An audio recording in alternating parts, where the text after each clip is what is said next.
দেশের 18তম সেনাপ্রধান হিসেবে দায়িত্ব নিলেন জেনারেল ওয়াকারুজ্জামান।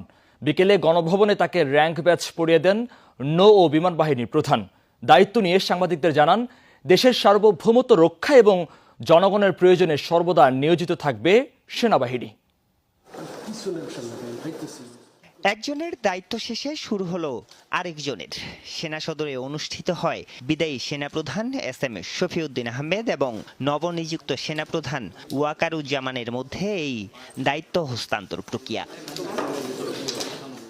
পরে গণভবনে প্রধানমন্ত্রীর উপস্থিতিতে নতুন সেনাপ্রধানকে র্যাঙ্ক ব্যাচ পরিয়ে দেন নৌ ও বিমান বাহিনীর প্রধান। ফুল দিয়ে নতুন সেনাপ্রধান জেনারেল ওয়াকারুজ্জামানকে শুভেচ্ছা জানান প্রধানমন্ত্রী শেখ হাসিনা।